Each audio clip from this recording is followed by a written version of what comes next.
This episode is brought to you by mybookie.ag. As always, if you guys can't tell, I'm not feeling hot. If you guys can see me on the camera, I'm all kinds of disheveled. Mybookie.ag actually paid for the nasal spray and airborne vitamin C drops to take care of your boy while I had to do what I had to do. And talking about taking care of your boy, I let you guys down. I told you to take the underdog on Anderson Silva in the UFC fight last night. I really thought he was going to win. He was a good underdog, and he did not. That was disheartening. I felt bad for letting you down, but in my defense, I seriously just gave you a massive hint on the Henry beating Pico, and none of you guys took it. You all took Pico, so not my bad. Not my bad. Guys, mybookie.ag, it's the easiest way to play games. Makes sports way more enjoyable to watch them when you got a little extra cash on the line. So go check them out, mybookie.ag. There's a link in the bio. This episode, as well as the same episode we've been talking about, is also brought to you by Soldier Socks. Soldier Socks are the best socks you can put on your feet. I was out of town this weekend, hanging out with my daughter, and I just threw a bag together, I looked, and I had one Soldier sock and one sock. I was like, mother, I want two Soldier socks. I want the best sock that there ever could be, and that's Soldier Socks. I like the fact that they're black socks, and there's a hint of red, white, and blue around the toe. I just think it looks clean on such a quality sock. It's the perfect little hint. And if you guys don't know what I'm talking about, you can know what I'm talking about by going to soldiersocks.com. Also, when you buy a pair of socks, they send a pair of socks, same quality, to a service member who is either actively serving or maybe in need. It's a service member. Guys, soldiersocks.com. You guys can use code CAM10 over there. And you're really supporting a great thing, and you're getting an amazing pair of socks. And they have pretty dope t-shirts as well. SoldierSocks.com. And finally, last but certainly not least, this episode is brought to you by B-Town CBD. My man over there hooked your boy up. They are now the official CBD sponsor of the Road to Redemption podcast. They will be providing us with some flour and some CBD products to talk about, review. I'm going to start a whole new channel. Not a channel, I said that last week, but I'm going to start a whole new video series of strain reviews for CBD. And I'm excited about that. I've tried quite a few of those strains now. I need to be able to do the strain review. I'm going to try to do those this week. And they're all amazing. They're all amazing. I just had the one that was called Space Candy. Very, very calming. After the weekend I've had, their CBD checks out, and the owner is very, very dedicated to his labs, making sure everything comes out so it's legal, so you don't have any problems. And yeah, I'm very, very fortunate to be teamed up with B-Town CBD. They're actually right out of the Louisville area, so if you guys are looking for a CBD hookup and you're in Louisville, you may be able to figure something out locally. I don't know. That's something you would have to ask them. We're working on a promo code and everything. So B-Town CBD. It's at B-Town_CBD on Instagram. I'm pretty sure there's an underscore. It'll be the only B-Town CBD on Instagram. Again, we're getting all the logistics figured out, but their stuff heals, and we definitely appreciate that. And we appreciate you providing the show with it. So rock on, B-Town CBD.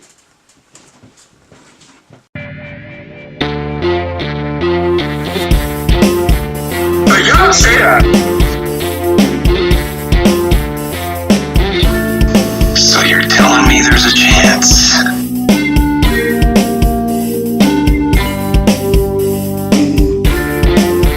Okay, just help.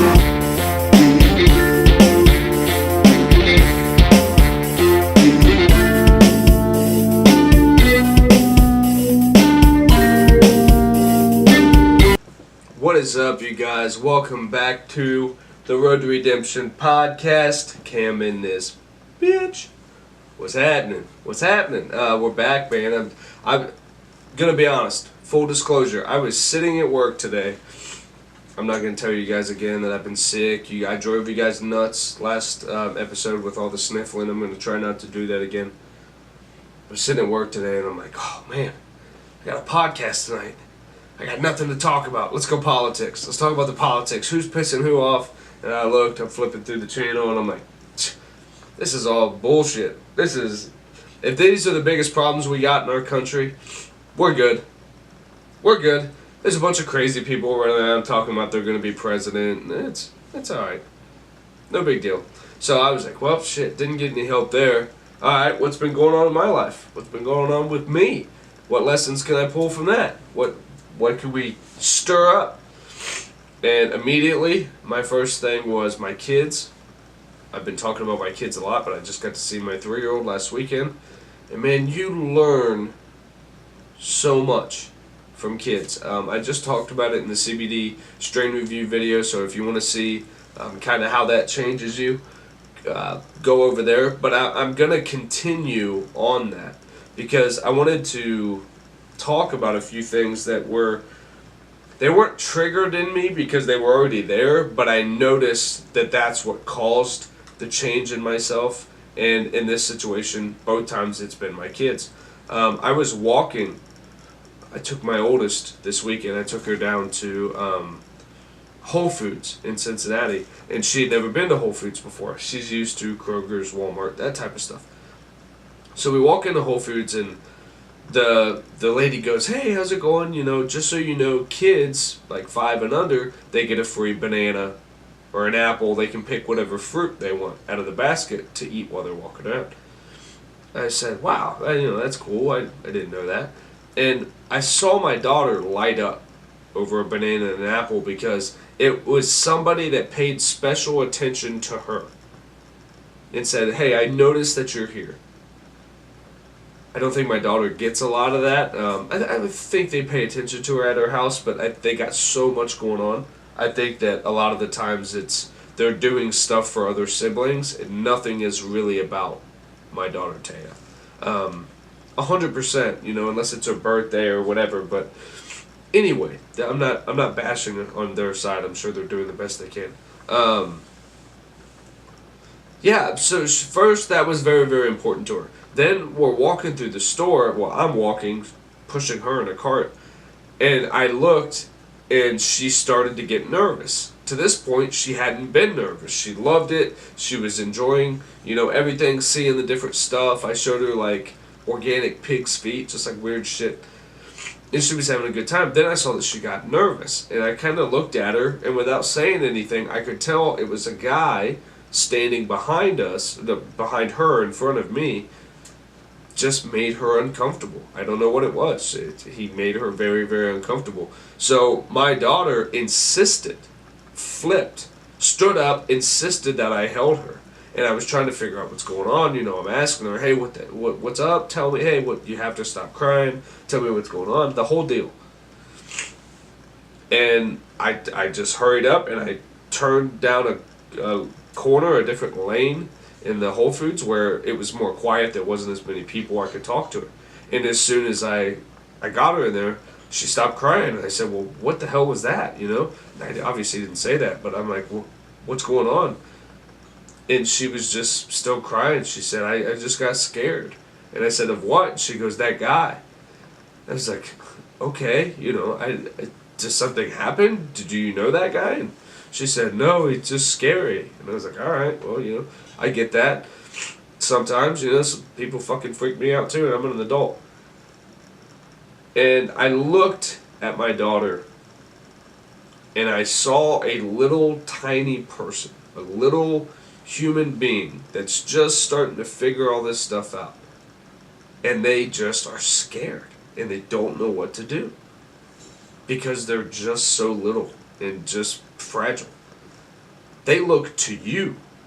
And they're like, dude, you protect me. And in my head, I'm going, did that dude have a gun? Like, what if something would have popped off? All this stuff. Well, what if he would have trying to grab her and I didn't see it? You know what? I don't know. I'm concocting all these things in my mind while all this is going down. And I thought, but she was looking to me. She's expecting me to have everything figured out.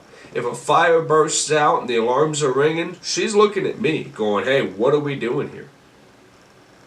And that became very real to me this weekend. For that, and also, I noticed how my daughter noticed I'm a tiny little person. Like, and I think that contributes a lot to self-confidence issues. So I kept trying, now that I noticed it, I kept trying to correct it. Correct it is a poor term, but for lack of better terms, when I'd see her shrill and drop her head and whatever, get scared of something, either a bigger kid on the trampoline or whatever, I told her, I said, hey, come here. And I bent down and I pushed her chin up. I said, you keep your head up. You keep looking straight. You got to see where you're going. You know, you got to be watching. You keep your head up. You got no reason to be looking down at the floor. Keep your head up. Be confident. So she loved that. That got her excited because, again, that's a real conversation we're having. She can't comprehend it. She just thinks that now it's a rule. She's got to keep her head up. Not really a rule. I mean, I wasn't enforcing it like that, but so she, you know, throughout the day, she kind of did it a few times, and I tap her on the chin. I said, hey, keep your head up. By the end of the weekend, she wasn't slouching over anymore. She wasn't walking around kind of slunched and nervous and whatever. Many reasons. She's got more confident with me. You know, she doesn't get to see me a lot, so sometimes it starts in an odd place when I first see her, but immediately it starts to warm up and get amazing. So by the end, she's walking around with her head up. She's climbing on the hotel bed. She's playing. She's doing all this stuff. And I'm like, keep your head up. That's it. You just... When I saw that in the store and I put two and two together, I was like, I get it now. From such a young age, we look at everything. And we're like, oh my God, like that could hurt me. I'm a little person. I'm talking when we're a child. I don't know anything. Adults know everything. There's things called taxes. Fuck, I don't know what's going on. But that person who walks me to and from my bedroom every night, they've got it figured out. Because I know, you know, I don't. I'm just a little person. Then you get older and you start thinking you know shit when you're a teenager and you really don't know nothing. You literally know enough to get your ass in trouble. And then you become 25, 27. And now you got kids, and now they're looking at you going, hey, you're the one that knows shit around here. And you're going, I don't know nothing. I don't know anything. I've got nothing figured out. I'm just doing the best I can to take care of you and meet all of your needs physically, mentally, emotionally, paternally. I'm trying to make sure I don't cross any wires or nothing. You know, I'm hoping you come out of this the best I can make you. That's really all parenting is. People want to talk about, like, what's it like to be a new parent? It's crazy. It's the craziest fucking thing you've ever done. This is my first child that I've been in the home day and night when she's, you know, growing. I was deployed for the first 5 months of my oldest daughter's life, and then I divorced her mom while I was on deployment. So, you know, for 9 months, 10 months, I didn't see my daughter. So that comes with the confidence things, but also I wasn't there every night to help in her upbringing and taking care of her and stuff. My daughter now, I'm here. So it's very different. And because of that, I have a much deeper appreciation for my daughter. Because I'm like, I have things to make up for. I wasn't there for you. On the nights that you were sick, on the nights that you just didn't feel good, or the nights you just wanted your dad to hold you, I wasn't there. So I've got to make up for that. And that's just all the lessons that I learned solely from hanging out with my kids. I really think, man, my kids are just the fucking coolest. My kids are literally the coolest. I'm so blessed to have them. It's, yeah, proud parent moment.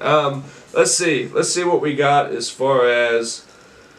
Do we have? I don't think we have any listener questions this week. Yeah. What's the breaking news? I knew they signed some kind of deal.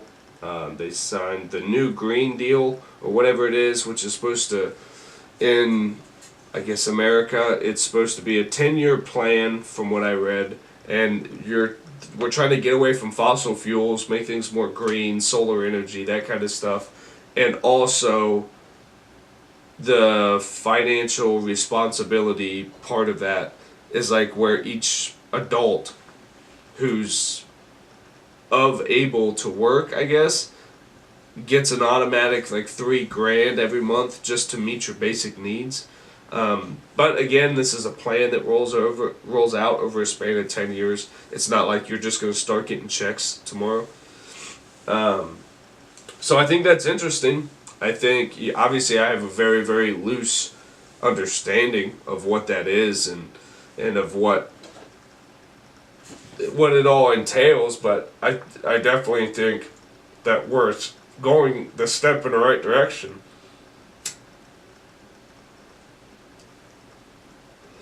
I don't think that's going backwards at all. I see a lot of people, and they get real pissy and butthurt and whatever, and they're like, well, who's paying for that? Somebody's paying for that. Yes, somebody is paying for that, but people are also paying taxes right now for people to be on welfare. They've apparently figured this budget out, and again, this is just what I saw in the little snippet that I read. They've apparently got it figured out where this money that they'll save going from fossil fuels to green energy is actually going to be enough money to fund this, because once every adult over, whatever the age is with the, whatever the thing is to qualify, they're saying it would cost us less money to just give you that money every month, take care of your basic needs, insurance, food, rent, stuff. You don't have to worry about that anymore, and then we cancel welfare. We cancel things like Medicaid and all that. You don't need it. Your health care is taken care of. So, I don't know. I think it's interesting. Again, you guys could write into me and tell me, even if I've got that all completely wrong. I could have that completely wrong. I know how boring do you guys really want to make this podcast. I can actually look it up, and I could do more research than I usually do. Green Deal Plan is what it's called. Alexandria Ocasio-Cortez releases Green New Deal outline. Now, there's mixed reviews out there on her. I think she's kind of a nut job, but I think she knows that that's how she's coming off, and she likes it. She wants to be the edgy one, and she's young and all this stuff. I know that it also came with some money for the wall laid out. I didn't know that Alexandria Ocasio-Cortez or whatever, I didn't know she introduced this bill. Anyway, upgrading all existing buildings in the country for energy efficiency, working with farmers to eliminate pollution and greenhouse gas emissions as much as is technologically feasible while supporting family farms and promoting universal access to healthy food, overhauling transportation systems to reduce emissions, including expanding electric car manufacturing, building charging stations everywhere, Tesla, and expanding high-speed rail to a scale where all air travel stops being necessary, cutting out the airport industry, a guaranteed job with family-sustaining wage, adequate family and medical leave, paid vacations, and retirement security for every American. So, a guaranteed job, and then it goes in quotes, with a family-sustaining wage. Adequate family and medical leave, paid vacations, and retirement security. End quote. High quality health care for all Americans. So I don't see anywhere where you're getting a check for X amount of money. I see where you're getting guaranteed a job. And it's going to be to shut down the airports and to work these new solar panels and to farm. And they're going to start taking, like the prison reform that they're doing, if they're smart, they're going to take these guys that have been in prison for however long, and they're going to teach them to farm, and they're going to teach them to work on a solar panel. They're going to train them. I hope. And unroll this new plan where rights become wrongs and wait, I said that wrong. Wrongs become rights, and people don't have to stress as much because your basic needs are being taken care of. I don't think that's bad. I don't think that's bad. The question comes, does that take away the motivation from people to be better? Well, the thought I've had on that one, if you don't have that motivation inside of you to work as hard as you do for the things you want, even when there is no money in it, you won't make it to the point of being sustainable. So, okay, give people that money and they lose their motivation. Guess what? They weren't going to make it big anyway. They weren't going to do whatever that was anyway if they're willing to quit that easily. Sorry, but that's the truth. You know how many people I've seen, myself included, start companies and put our all into them and invest in it, and then 2 months later be like, I don't give a fuck about that, or I can't do that, I don't know how, I'm not business savvy enough to run a candle company like I did. Apparel companies, I mean, that's the biggest one. People who are going to quit are going to quit. The people who are going to find a place in life where they're content and they're going to just stay there, they're going to do that anyway.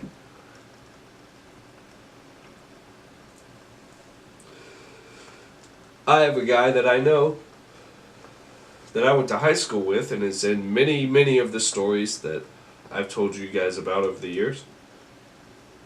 He still lives at home with his mother, smoking weed on her couch, and he tattoos in his garage or something.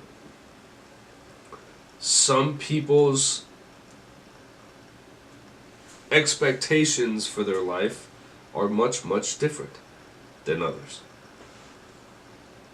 The question I have for you is, which one are you? If you got a check every month for $3,800, now that's not saying you have to stop working, but you get a letter in the mail saying, hey, look, you qualified. As of this date, you'll begin to receive $3,800 in the mail every month. Do you sit down and budget it? How did this help you and how can I continue to grow from here? Or do you go, hey, motherfucker, I quit, and call your boss up?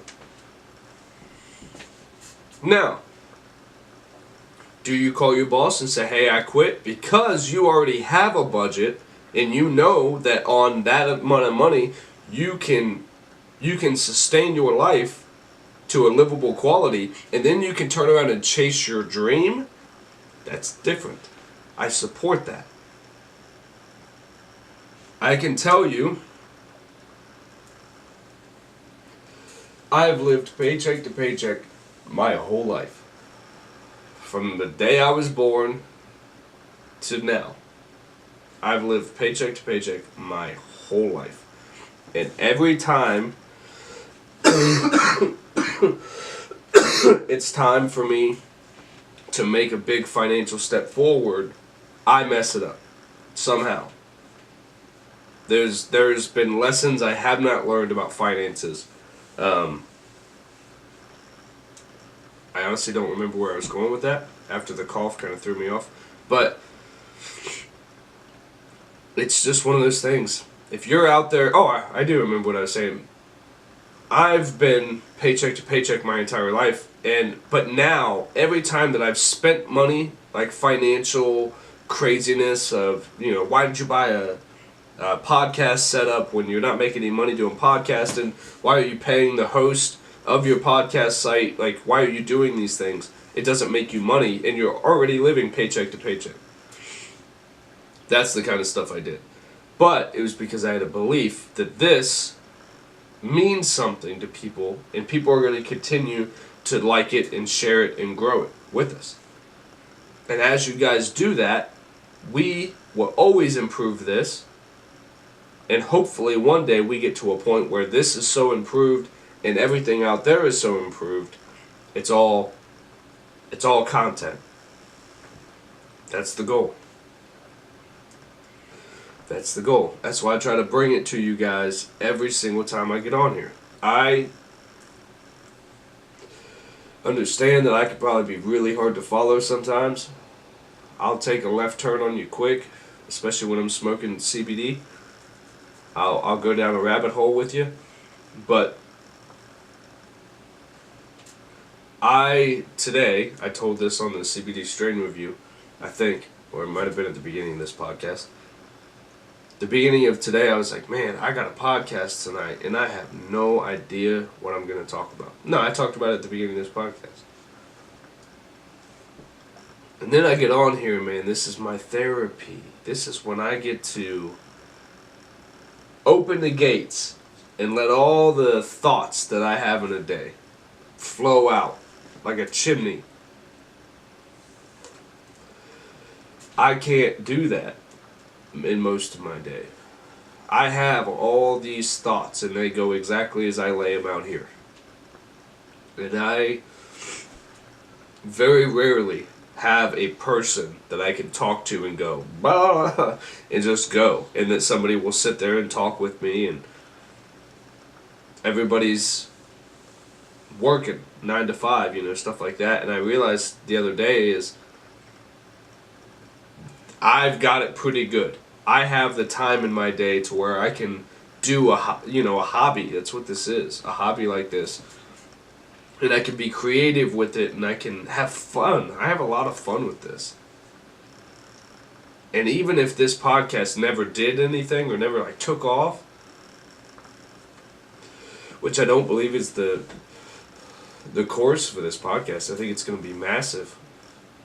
But if it never did, I would never stop doing this. This is just what I do now. Whether 100 million people listen or no people listen. This is just what I've found fulfillment in my life doing. I just hope that it helps people. I hope that hearing me, I hope that if nothing else, even if I don't teach you some deep motivational lesson, I hope that you can leave going, I feel better after watching that or listening to that. I just feel like I'm at ease a little more. I feel like I got to go to a place and hang out with someone who has a genuine interest in me, and yeah, I just feel like I feel better after leaving that. If some days, if that's all I can give you, I'm okay with that. Even if you turned it off 10 minutes in and was like, yeah, I'm not in the mood for camp today. Hey, I'm not in the mood for me most of the time. I ain't mad at you. Because I find that most people who just enjoy being around somebody, and I hope you guys enjoy being around me, we usually cross paths again. And you guys come back and you start listening, and I hear from you again. Some people I hear from 2 years later, and they're like, hey man, just so you know, I've been following forever. I'm like, wow man, that's crazy. Like, I hadn't heard from you. I thought you had, gone and found something else. And they're like, nope, been here the whole time. I just don't say anything or because I just kind of like watching. I'm like, man, that's dope. That's dope.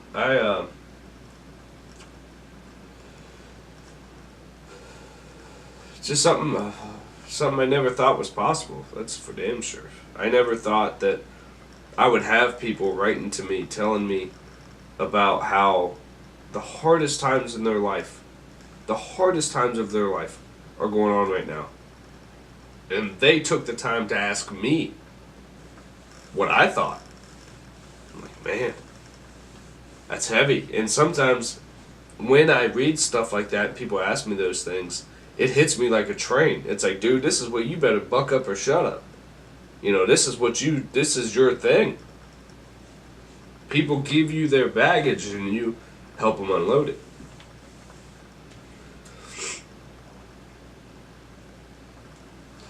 It can be heavy sometimes. Walking around with so many people's stories, you know. I know so many people have hurt in certain ways, but again, I rest in the fact that I think after you spend some time with me, even if it's just in the DM box, you're gonna leave feeling better about your situation. Even the worst. A lot of the times, my first advice to anyone is you have to accept that thing happened. Whatever it is. Usually when people come talk to me, very rarely do I get, hey man, just graduated from MIT, I fucking got a hot wife, we're expecting our first kid, fucking pearly white fences and, you know, subdivisions. For me, it's not usually the case. I wish it would. I wish some of y'all motherfuckers, when you pull it together, I wish some of y'all would tell us that and be like, hey man, ever since I started doing X, Y, and Z, now I'm living in my own spot. Some of y'all do. But usually it's, hey dude, my shit's in shambles. What should I do? And I always tell you, first off, I'm not any kind of trained professional. I'm only a dummy that talks on a microphone. But I have lived life. So I understand what you're talking about. So then we get into it and I ask, you know, have you accepted your situation as it is right now? Whatever it is. Your wife left you, she's taking the kids, she wants half your shit, you know, whatever. Okay, have you accepted that everything that you're thinking right now may actually be a reality? That may actually happen. Your worst case scenario could happen. Have you come to peace with that? No. Okay, well then you need to. Because you're not going to be willing to work as hard as it takes to ensure that doesn't happen until you're ready to feel that. Because that's why they say that it's good for people to struggle. You don't know what you're capable of until hard times are upon you. It's easy to be a positive person when you're rich and, you know, you're in the space of being positive and life-changing. That's easy. What's not easy is being broke as fuck and genuinely just trying to get a grip on what you want to do with your life.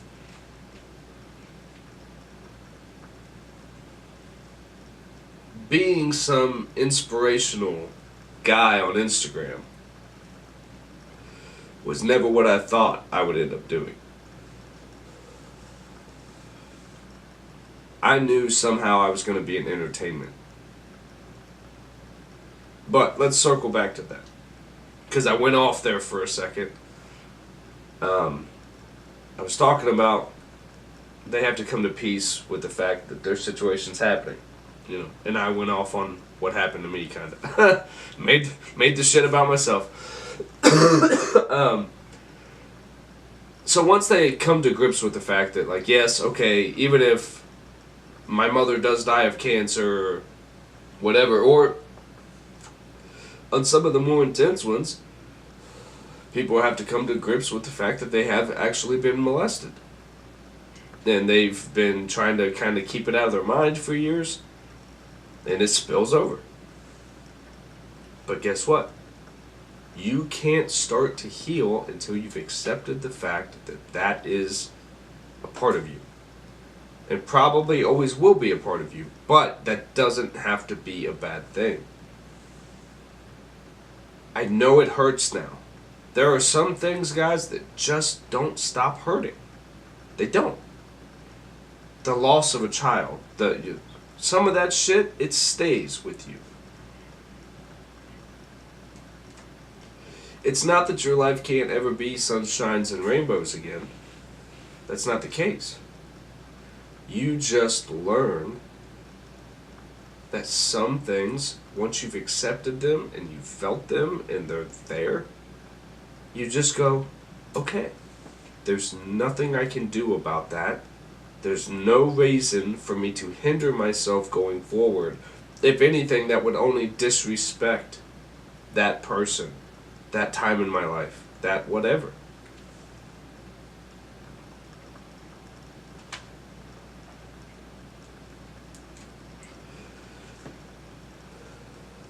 So that's what most people get. But when you get that, I feel like sometimes I can come off as kind of a dick. Some of my military bearing background comes back when I'm trying to, help people get out of a shitty situation. But that's what it took for me. I had to have a situation where it was like, you will not do this. You will not. Hey, guess what? Look over here. Still not doing it. You will not drink anymore. I had to have that militant mindset. It didn't matter what I lost. Nothing. That part of me is done. So, say I talk to someone who has domestic violence issues in their home, and I'm telling them, you have to create space. You have to either stay with a friend, call your parents, take a vacation. You need to create space right now, immediately. Then you assess going forward. What do I need to do?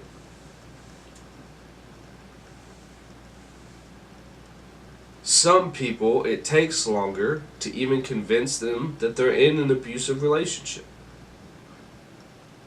But it goes back to what I was saying in the very beginning of this podcast.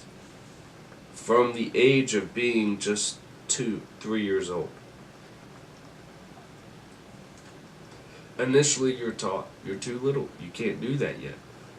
Stop, don't do that. You're going to get hurt. And then we carry that with us. You can't do this yet. You got to be 16 to drive. You got to be 18 to buy alcohol or to buy tobacco. You got to be 21 to buy alcohol. You got to be 25 for your car insurance to go down. It's always some next milestone of why you're not good enough yet.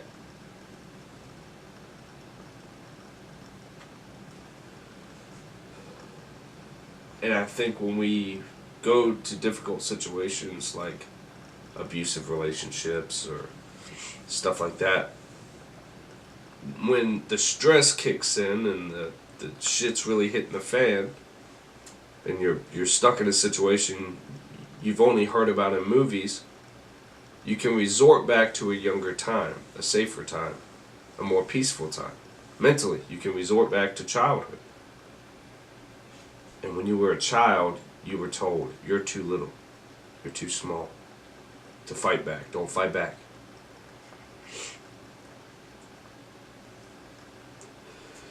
So we end up walking around in situations we don't even realize we're in.